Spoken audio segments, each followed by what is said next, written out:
Hi,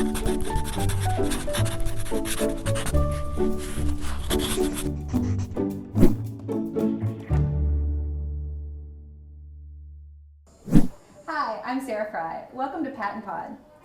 Today we are on location at the 2024 PDE, or Pennsylvania Department of Education Conference. I am really excited to speak with featured speaker Ben Hartranft and his family, including Mom Sandy. We have Dad Glenn and brother Dan.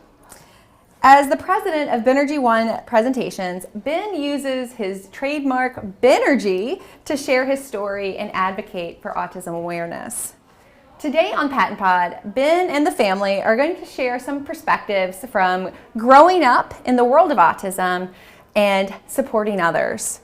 I am really excited. I want to first start off and mention something that we had a conversation about in the hallway, is that this is full circle. You all used to come to PDE conference when Ben was a little boy, right? Sandy found the conference and said, we need to go and learn more about autism and all the pieces that are with the education piece. So we came when he was 4, 5. As the parent scholarships through PaTTAN. We're so grateful for the information and for getting away.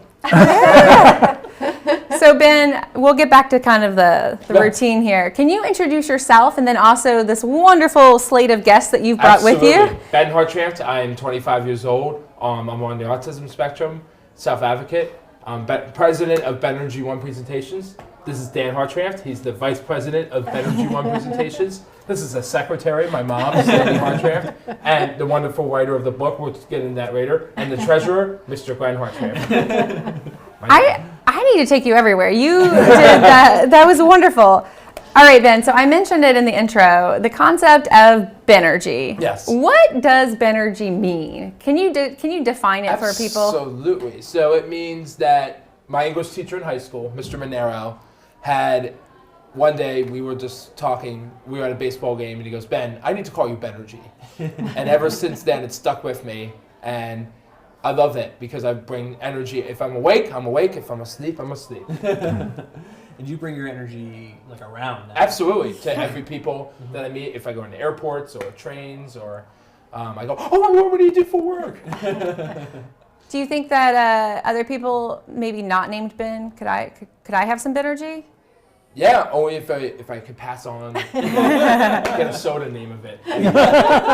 We could bottle it, we could sell it. Yeah. Yeah. And your brother mentioned it. You take your Benergy everywhere you go, which is actually a lot of places, both through growing up, but now as a young adult, juggling multiple jobs. I mean, you own your own company. Yeah. You work part-time for the Eagles. Yes. You have a very busy schedule. Absolutely. We could talk all day about everything you've accomplished, but I'm wondering if you might share maybe a favorite moment or two, some of your greatest accomplishments so far. Greatest accomplishments? Yeah. What are you proud of? I'm proud of my family. I'm proud of me with autism. I'm proud of that I love public speaking, and I'm proud of that I love going to church and my Lord and Savior Jesus Christ. That's awesome. That's really awesome. Yeah. I'm going to open up the question again. Do you have any famous moments or celebrity sightings? You want to brag or name drop? That like we've done before. Ellen. Oh, yeah. Okay. She was lucky to meet you. I love Ellen. Yeah. Ellen. I mean, it all started because I went into my mom. I said, I'm going to get on. She goes, I don't know, man. And it happened. And Dan's like, don't talk to me about it. And it happened. No. What I said was, year one, I was like, let's do it. Ellen's amazing. Let's do it. Year two, I was like, Ben, let's start prepping for maybe Ellen not happening. Yeah. And then year three, I was like, okay, Ben, let's not talk about Ellen anymore. I don't think it's happening. Year four, I was like, we're done. I don't want to hear Ellen's name anymore. And then year four is when it happened. And so you've taught me a lot of lessons. You shouldn't give up as a sibling. That's one of the lessons is sometimes you have to spend a long period of time pursuing a goal to see it through. Yeah. Right. Are there other things that you were like, wow, I can't believe I get to do this? I love doing my job every day. I love getting up in the morning and saying, I get to go to work today. Where did you go by yourself? I went to the school. What state did you go to by yourself? Oh, California. Yeah, and what did you do there? I did. I went on The Price is Right. What'd you do? That's pretty awesome. It's pretty incredible. Yeah. I went on a trip and I booked my own hotel, own flight. Dan's like, "Oh, I think you could do it," and Mom was like, "I don't know." I got on. How do you feel about that impression? I love it. I would like to say I'm not a Debbie Downer. It's just, why would any of those things ever happen? Like when your child comes and says, I'm going to be on Ellen, you're like, but why? And then when it happens, I was like, oh.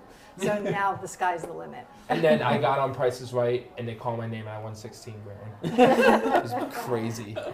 It was insane. That It is. was insane. So we've touched on a few of the memorable moments, but this is a family story. It's epic, by the way. Ellen, The Price is Right, working at the Eagles. But it's been over 20 years in the making, going back, like you said, coming to the PDE conference, figuring things out as parents. Could you just share, from your perspective, a few of the milestones? And maybe they're not flashy like Ellen being on, a national TV show. But in your family perspective, what are some of the milestones through your family's journey? So when he was first diagnosed, he was the youngest of 3 boys, and I was kind of focused on his lack of speech. So having the autism diagnosis was really shocking because life was so busy, I missed a whole lot of other things. And then it was like guilt, and the immediate guilt. Like, oh my gosh, like what did I do to cause this? And so I had to put like that to rest, that there was no guilt in this, there's no, responsibility for it. And then I was like, well, now what are we gonna do? Because you have this plan for your child, and then it's like, now the plan is different. So first was learning to speak, and shout out to all the speech and language therapists out there, amazing people that unlocked that for Ben. The next roadblock was reading. We got to 4 or 5 years into school, and the school's kind of like, well, some kids just don't learn. And for us, the life of literacy or illiteracy was just, so drastic. I'm like, that's not going to work for us. So we found a wonderful school called the Talk Institute that used a specific method, really unlocked that for him. And that's changed his life because he's been able to drive, he can text, he can use social media, where if you can't read and write, all of those things, weren't available for him. So one of the major milestones, you talked about the driving piece of it. She didn't really want him to drive because she was concerned. But that was a major opening for him to be able to do things independently, go to schools or go to church or whatever it was, he could do all by himself. And we often joke, I had a full head of hair before, teaching him, and then I lost my hair because it was so much fun. But it took him about 3 years. So that was a major accomplishment that he was able to do. And we love the cascade effect of that because we know of 4 other individuals that would probably never have driven, and they were like, oh, Ben can do it, maybe I can too. And so his positivity and achievement has impacted, and there's the ones we've known about. How does that make you feel when other people say, well, if Ben can do it, maybe I can try? It makes me feel happy, One day I wanted to give up with my permit, but I persevered. And that was a great question. It really makes me happy because if anybody can do it out there, you can do it. Yeah. And we've heard story after story after he does assemblies that students write us notes like, I was going to quit, I didn't feel like I could do it, but because Ben kept on, I'm going to keep on. Or the diagnosis of autism wasn't really discussed in the family, and it's opened up dialogue, and so these children and families are now having conversations because of his openness and his willingness to share. Yeah. What about you, Dan? What are some of those moments as a brother? Like everybody, has memories of spending time with their sibling. Anything that stands out from growing up together? Yeah, sure. So there's a lot of different things. One thing that, I tease our parents about all the time is when me and Ben were younger, Ben's always been taller. There was one point, though, where we were the same height. And, it was great because at least I was the same height as Ben, not shorter. But Mom bought us matching swimsuits that summer. And we went to the community pool. And a woman came up and said, "You are the cutest twins." And as being 10 and Ben was 7, I was very upset by that. I was like, I'm not his twin, I'm older. But it's a good depiction kind of how me and Ben have always been close. Yeah. And so she noticed that closeness, right, in our interactions. But I also always wanted to be distinct, to be my own person. But it's hard when your brother is, kind of this loud personality. I'm always kind of I I joke I'm the behind the scenes guy, and that's kind of where I like to be. He does all the work, right? Yeah, right. Yeah. I was joking because I'm always setting all the tech up, and Ben gets to participate and all that. I love doing that, and I love going out to resource with the kids. Yeah. But yeah, there's so that that's a little fun story, but there's so many different things, and I've learned a lot from Ben too. Even just as far as patience and how to interact with people. All the time, Ben will be talking to a stranger, and he'll bring them over, and then Ben will walk away, and I'm stuck with the stranger. And so there are a lot of times where you bring me out of my comfort zone, and I get to do things probably that I maybe wouldn't do if I was by myself. Yeah, I mean, I'm really an introvert, but with Ben, I've had to become an extrovert because he would do the same thing to me, or I'm like talking to people about Ben, and it's like, wait a minute, I would never talk to people, because I come home and I'm exhausted. Like today, I will be exhausted. Ben is like super excited, and he'll keep on going. But me, after talking to people, I'm tired. I'm done. I've been up since 4:30 this morning. That's incredible. As your roommate, I wasn't very happy about that. It's okay. But I often say I've learned as much from Ben as I've taught him, because of his different approach to people, being able to be friendly with people and really try to get their good side out of them instead of the bad side. And the disability world was open to our other boys. They have no fear of anybody with disabilities. Yeah. So it is a whole world that if you're not immersed in it, you don't really realize is there, and they have all comfort level with anybody. Yeah. And the disability world, speaking of that, I love volunteering like at Night to Shine and like giving back at Huddle Up. Yeah. So that's what really helped me become who I am today. So we've touched on a little bit of this already, and I'm all for the song if we need to sing the song again. But my next question is about the production company. It really truly is a family production. Each of you, have talked about different gifts that you bring or different aspects of yourself that are factors, whether it's your comfort level with talking to strangers or whatever. But I'm wondering, each of you, like, what do you hope individually to get out of and give to others through your work? What's your message? Who do you want to connect with? What's your message to folks as through your production company? I would connect with community. I would connect with people with social groups, just to tell them, hey, we're all on the same page. I would connect people with autism and tell them to have a conversation, or if they need a conversation, they can always reach out. Yeah. For me, it's probably parents. So I tend to talk from the sibling perspective, and I'll talk to any sibling for any length of time. But I feel like talking to parents is the most productive way actually to impact future siblings. Because if you just talk to siblings, we're sharing stories and I can help one person. But if I talk to parents, I can help them with each child in that home. And so helping them by sharing my own story might help them. And even today, we saw some of that with some parents at our family presentation who were talking about, I didn't think about that from my other kids. Because a lot of time and effort tends to go into the child on the spectrum. And so there's a lot that goes into it from the sibling side as well. So parents for me is key. And I think parents as well. We were so blessed to have parents ahead of us on the journey that shared their knowledge. So why should everybody have to recreate the wheel? And so having all that information that was shared, and now we're trying to be that for other people along the way. 2 messages for parents. One is you don't have to have all the answers. Like I had a woman today, she said, my child's 8 and I don't know. It's like, take a deep breath. Like I didn't know at 8 either what life was going to look like. And you just stay in the moment. And then one teacher, she said that life-changing for me, she said, none of these decisions are fatal. Like you make the best decision with the information you have, and if it's the wrong one, you make another decision. And that was freeing because there's just all this fretting. And then we always try when we're in the schools to encourage the teachers because they don't always see the outcome. They may work with the same second graders over and over and over again, and they're doing such hard work, and it makes a difference. Yeah, something I say all the time is staff, whether paraprofessionals or teachers or OT, whatever you are, often are planting seeds and watering them, but don't see the flowers bloom.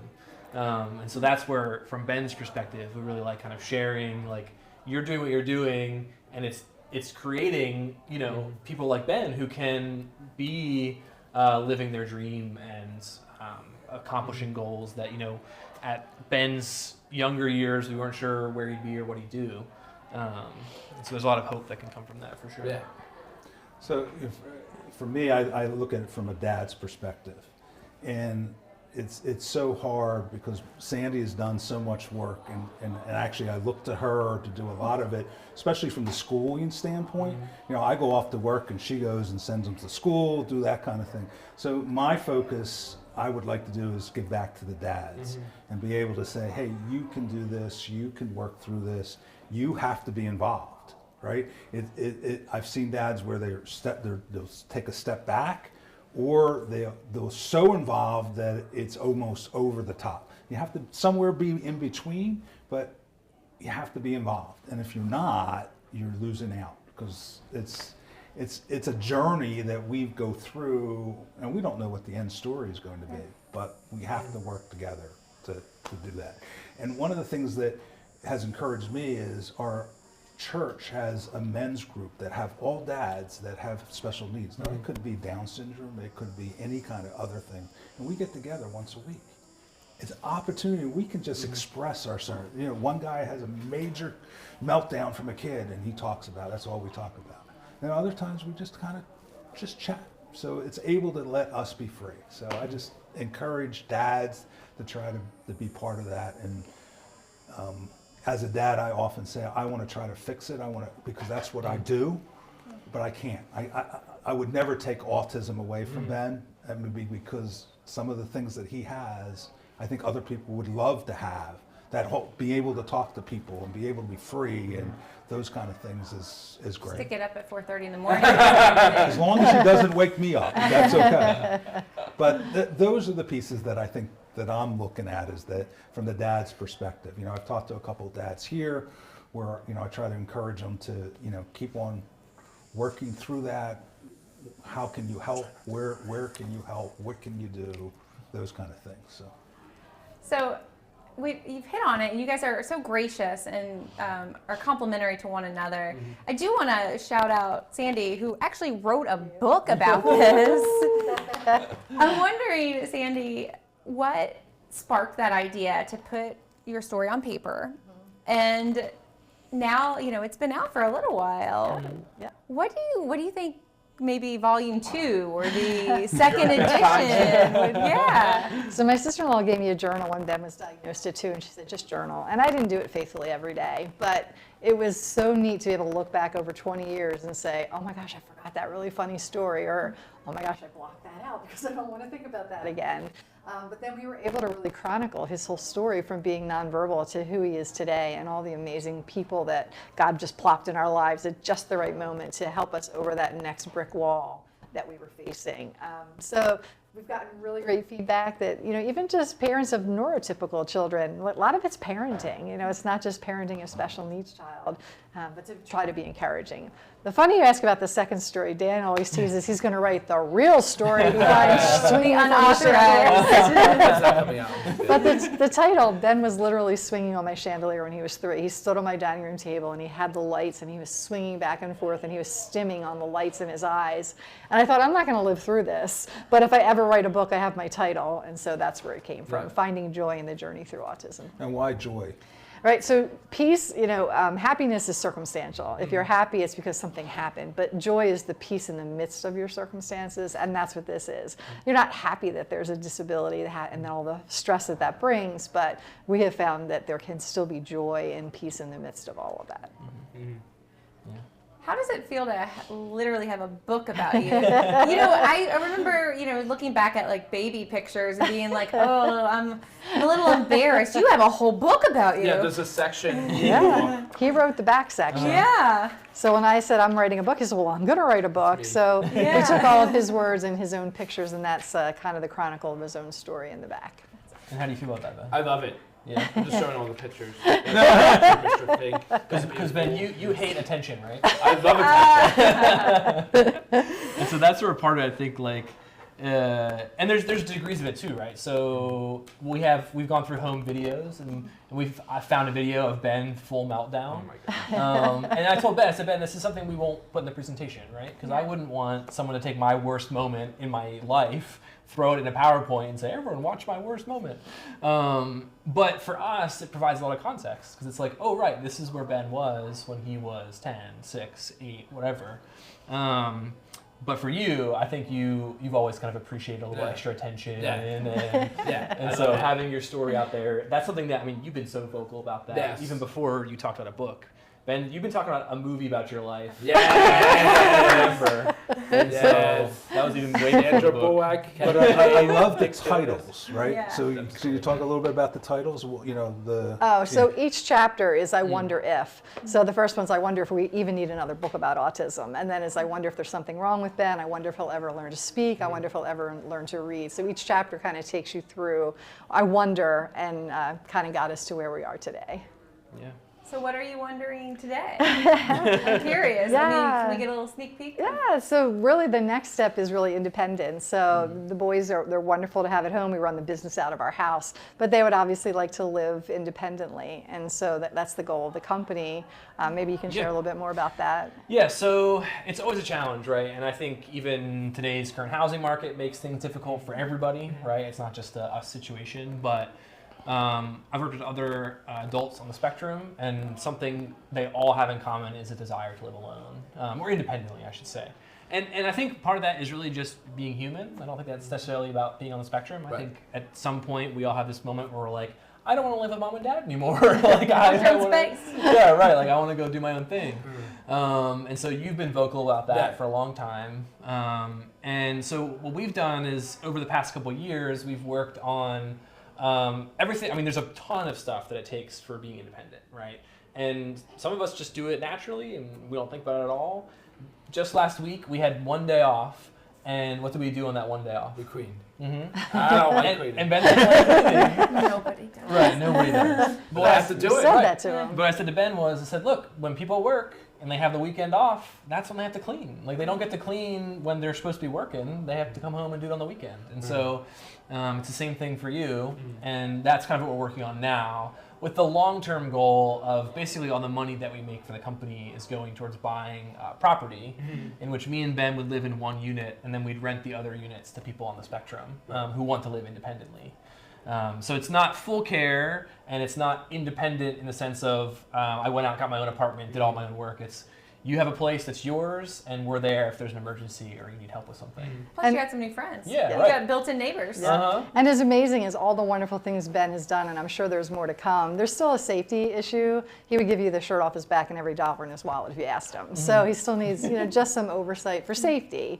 And so we want him to be independent, and we're not going to be here for forever. So we want that, and we don't want that burden to be on our other boys. We have another older give somebody son. $1 or somebody my shirt. You would. So preparing for real life. Yeah.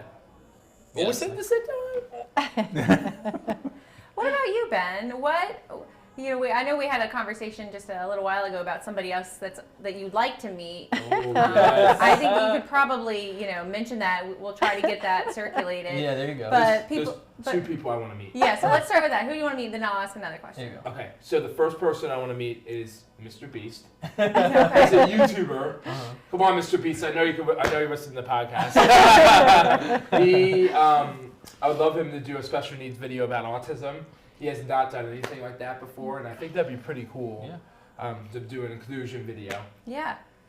I don't know that I can get a hold of Mr. Beast or people at Patton, but there was somebody else that you mentioned that's Pennsylvania specific that up in the hallway. And you asked me, how many times have you met him? And I asked you, how many times have you met him? Do you remember who that was? So it was Governor Shapiro. I've been tagging him on Twitter, saying if he'd get me in every Pennsylvania school. And speaking of which, my great cousin was governor of Pennsylvania. Yeah, That's long awesome. time ago. During the Civil War. Yeah. Well, I always joke that I live in Montgomery County. You live in Montgomery County.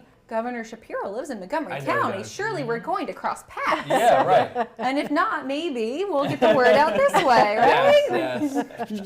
I know you missed him by a day, I right? know. Yeah, he was Your here first yesterday. day. Yeah. We all had to work. I know. It's okay. So besides people you'd like to meet, are there other things that you have? What are some other goals or dreams that you have for yourself? What do you want to do? I want to be independent. I want to have a girlfriend someday. I want to get my own house. Yeah. I would love to get on more TV shows to promote the book. My next dream show is to get on Drew Barrymore. Okay. All right. See, we can start hashtagging our show notes. Yeah, Hashtag Drew Barrymore. Hashtag I love Mr. Drew Beast. Barrymore. I think Tag. she's so funny. I think she would love. Yeah. Yeah, I think the romantic piece is an area that Ben talks about a lot. Yeah. We're doing independent goals. And it's hard, right? Because there's so much that goes into that socially. And so we talk a lot about in our presentations teaching specific for specific situations. And so one of Mom's examples that she talks about is, often you shake your hand, say, hi, my name is, but you probably shouldn't do that in the men's restroom. And so that's like an area, right, where if you say every time you meet someone, shake their hand, introduce yourself, Ben would do that in the restroom. So that's where it's hard too with a relationship is there's no like hard and fasts of a relationship, and it's different for everybody. Yeah. And so you can't really teach every situation. So it makes it a little bit harder for you to parse through and figure out and experience. But we're working on it. Yeah. I think that's right. Like, there's some things like that we all kind of have Yeah. to figure out. It's like there's not, if we just had a set of rules, life wouldn't be go. fun. It wouldn't be fun. It wouldn't go as planned. I'd be like, right? yahoo, theme parks every day. Well, you were making the rules, Yeah, right? right. If somebody else gave you the list of rules, Sorry, you would have to interpret those rules. Yeah. And sometimes, like your brother said, sometimes the rules don't make sense depending on where you are or who you're with. It's like so. phone time when I pay my debt. Uh-oh. You better explain that. Yeah. It's a good concept in the same vein. So Ben, one of the things that Ben struggles with is if something's on sale, he feels very compelled. Thank you, that's the word. To purchase A good said bargain. item. You Right. like a good bargain, huh? But even if it's just 5% off, it's still on sale. So Ben Not is- a great bargain. Yes, not a good bargain. And one time, Ben came home with an Eagles beach chair for a 3-year-old. Oh, no. It did have the Eagles on I it. did. And I It's- thought it would be adults. And I said, Ben, I don't even think your big toe would fit on that beach chair. You were going to return it. And that's when you started the concept. And that's when we started phone time. So the idea was basically, Ben really likes his phone, like Instagram, Twitter, all that kind of stuff.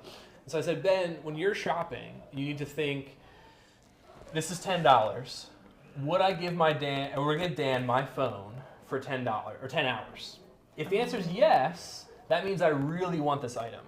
If the answer is no, I would not give my phone for 10 hours. I really don't want it. Yeah. And that almost entirely stopped all crazy, weird purchasing. Impulse. It gave Ben the chance to think through in the same way that a neurotypical person might be able to, because we feel the pain of spending money, right? Like we say, oh, I can't buy anything I want all the time, right? In the budget. But for people on the spectrum, finances is really ethereal, and so it's kind of difficult to explain. Yeah. At a yard sale, $1 could get you a bike. But at Walmart, it might not even get you a candy bar, right? So it's really difficult concept to explain. So we found what Ben's currency was, which was his phone, and we said, look, if this is what you like, then think about spending phone time. And if you're not willing to do it, then you really don't want the item. So I love the way that you're able to have these conversations, and you do so publicly and so politely and kind. But I'm gonna, Ben, I know we've spent a lot of time already, but I'm gonna give you a chance to fire back. What is something that you think your brother needs to get better at? Practicing the presentation. 3 days. 3 days? What do you mean? Like no practice presentation day. Oh, We need to be on the same train of thought. Because it's kind of like a roller coaster. We go one direction and we go one direction, and we're supposed to be on one track. Yeah.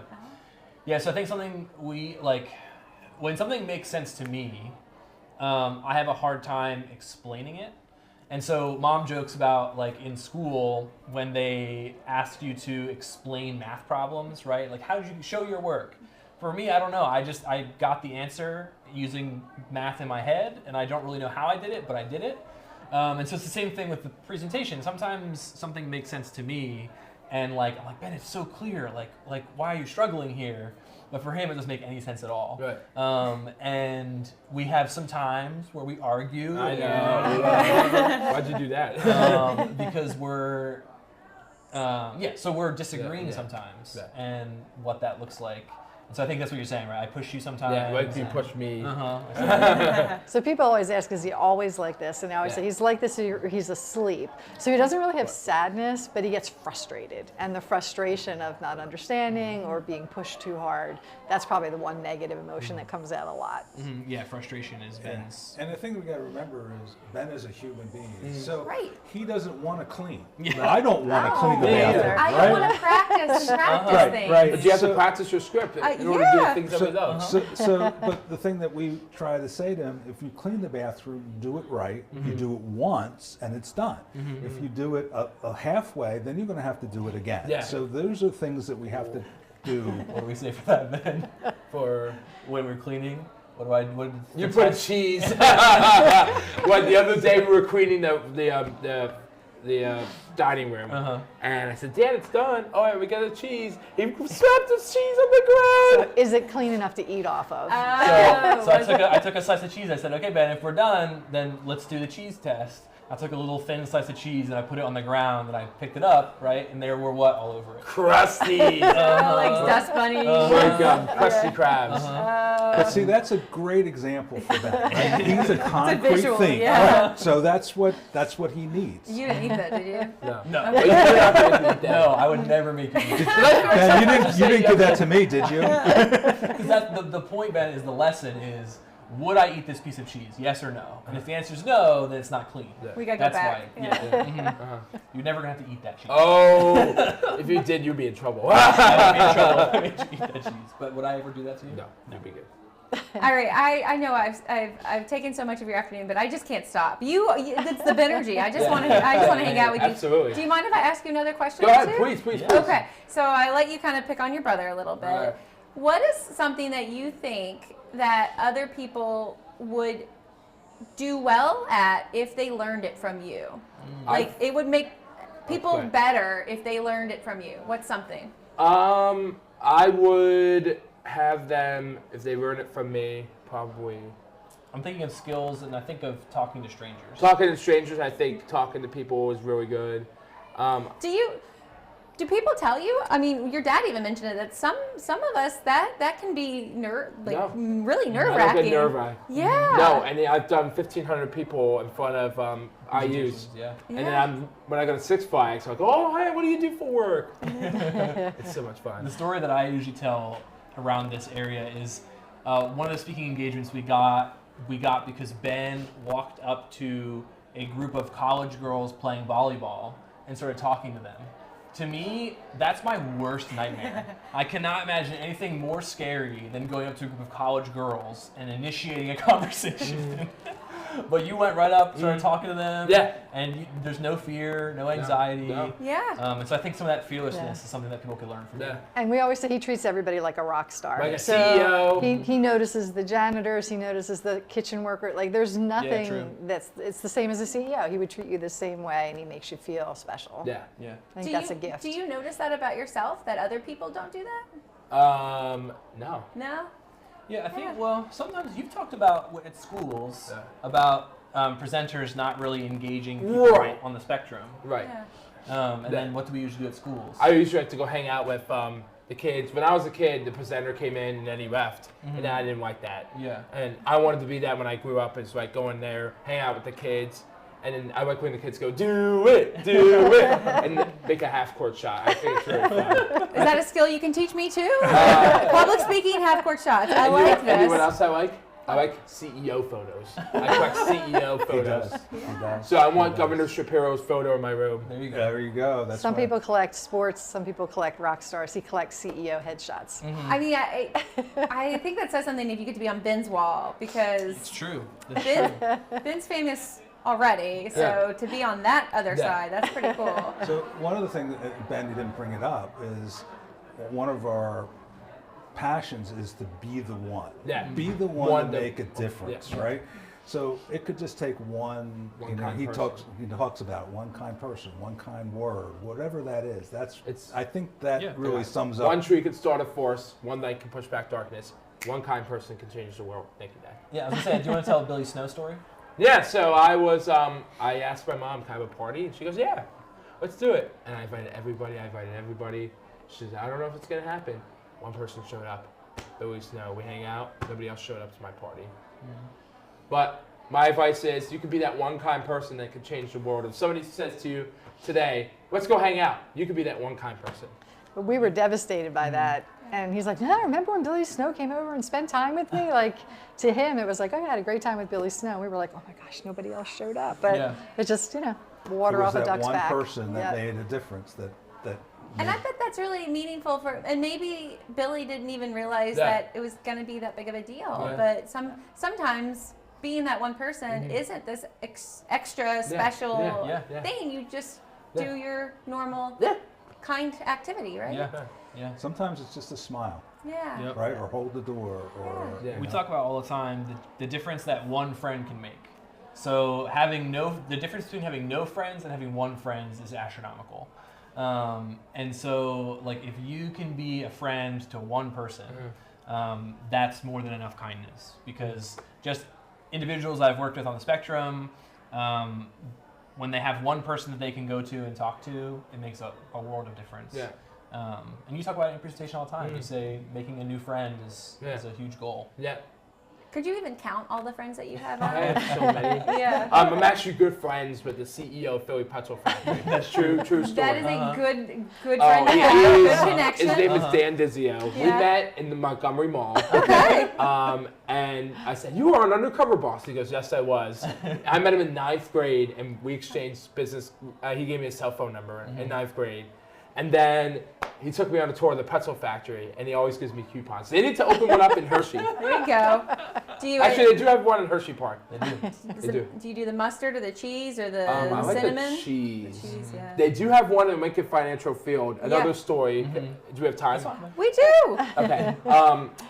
I said to my friend Frank, who's the CFO of the Eagles, I said, Frank. He's just name dropping all these people. I said, Frank, Christian Marno. Can I hang out? Can we hang out? Yeah. I said, Frank and Christian, we got to get Philly Pretzel in there. And they go, oh, we don't know anybody. I said, I do. And I connected them with Dan, and I said, Dan, we got to make this happen. And they got in the Eagles Stadium. So what do you get every time you go down to work at the Eagles? They go, here you go, Ben. There's a free pretzel. Right? Something that I say all the time, and this comes back to that friend concept, right? You have no clue who that friend is or will be, right? And so Ben became friends with Dan, and Dan became friends with Ben for no external reason. They simply became friends, had similar interests, kept the connection over years, and then 10 years later, Dan Dizio's company gets a private deal with the Eagles because Ben connected those two things together. Wheeling and dealing, Ben. Yeah. And so it's just one of those things where it's like, you know, Dan 10 years ago he wasn't like, I'm working on a 10-year plan to get into the Eagles, you know? Like, it was just because he was a friend to somebody. And so you have no clue the impact you can make and the impact that your friends can make. I seen all the Eagles stuff, all the offices, and they're like, official partner of the Eagles is the Philly thing. I was like, I love it. Yeah, that should make you feel pretty good, right? It does. I'm like, oh, I got him in there. And they're like, really? I said, yes. And the boys are like, okay. They're shocked. All right, as we wrap up, I know you've been up all day. I've been happy. You've been happy. I have one question for you. I love that. I haven't prepared. Do you like roller coasters? I do love roller coasters. I do too. Do you like to go upside down? I love anytime. I've been to 40 amusement parks. Oh my goodness. Do you have a favorite roller coaster? I do. My favorite roller coaster is in Cincinnati, Ohio. And have you been? Is it Banshee? I've ridden the Banshee. It's in the same park. It's actually the Beast. It is the It's the longest wooden coaster built in 1971. It is. What is your favorite roller coaster? Wild Eagle Dollywood. I love Dolly Parton. Yeah, I've been to Dollywood. Their cinnamon bread is the best. There's probably a deal in the making now with Dolly. We're going to get some cinnamon bread. Oh, man. You got to be at the opening of Dollywood. This is I another just met Dolly story. Parton. Oh, well, that's on the list then. Of more people Dan to. met him, and I was like, I'd rather ride the roller coaster with the senior vice president. So basically, they invited us to the grand opening of the Wild Eagle, which is a new roller coaster. And Ben was in contact with the designer of that roller coaster, who he's still friends with to this day. What is your phone list like? It's insane. It's wild. But while we were there, we had the chance to meet Dolly Parton. And Ben's like, I'm actually going on the ride with Anthony Esparza instead. So he picked, the VP of roller coaster design to go on the roller coaster with. Sometimes you do have to make a choice in that moment when that happens. Yeah. It has been so fun to talk to you. This is not going to be the last time. I know it. There's going to be so many more stories that we can chat about. Hopefully, another edition of the book. Yay! I would be remiss if I didn't plug that you guys actually live stream on Tuesday evenings. Yes. 8 to Blue Gamers. Tune in this Tuesday. Yeah. We play some great games. Yeah, tune in. It's the best gaming channel in the world. 7 p.m. Oh yeah, it's going to be amazing. Maybe we'll win a YouTuber award. So Ben, I want you to do your spiel for the book. Oh, there you go. This is Ben for Benergy1. You should buy my mom's book. It's the best book you've ever read. It's stocking stuffer for the holidays, and a great read on a cruise, and an Easter basket for the holidays. Buy it today on Benergy1.com. I want him to go into meetings with me, everything. So I will say that we will absolutely link to the Benergy1 website in our show notes so that folks can be sure to check out, some footage of you winning all that money on The Price is Right. Puts everybody to shame. Absolutely see some of the previous recordings, but make sure that they can click and tune into the live stream and follow you on your next adventure, whether that is all the way. Meet the governor. There we go, and they can make sure that they, they make sure they keep update so they can see those pictures when they go live when you Did do you know meet I the met the governor. president?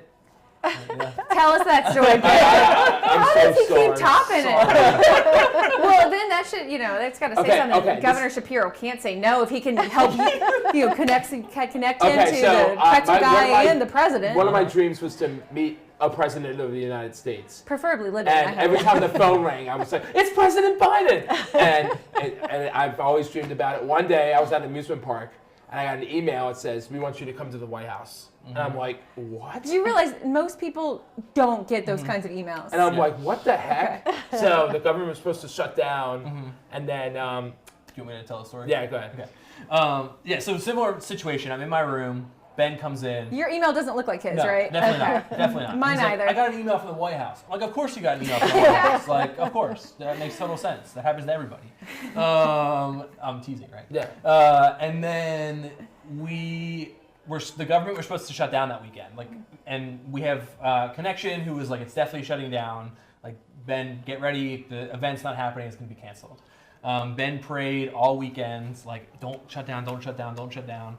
They told us 100% it was shutting down, and the government did not shut down. And Ben got to go to the event and meet the president. It was amazing. It was what kind of event though? It was a private reception, but it was celebrating the Americans with Disability Act. Yeah. Which is a big deal. Yeah. And so there was a lot of people there that were influential in signing that bill. President Biden was there. He did remember me. I met him twice. But going back to what you were saying before, on our website, there's a bunch of resources, and Patton's actually in that list of resources. Thank you. We try to give as much credit as we can, but the annotated documents on your website, and there's a lot of resources there for parents that are really important and impactful. And so same thing, if you're linked to Benergy1, there's a resource tab, and there's some other ones that we've used with Ben, as well as sibling resources on there too. Ben, thank you so much. Thank you again. It's been great to bring your family along too. Absolutely. I don't know who you're going to name drop next, but I'm ready for it. As we've already talked about, there are links in our show notes so that you can go check out the Benergy1 Productions website. And thank you for the shout out. You can also see the links to the Autism Initiative and other relevant resources from the PaTTAN website there too. We hope that you will join us and follow Ben's journey and see who he's going to meet next and inspire. And April's Autism Month. Okay. That's true. Go ahead and plug it. April is Acceptance and Awareness Month. I say both.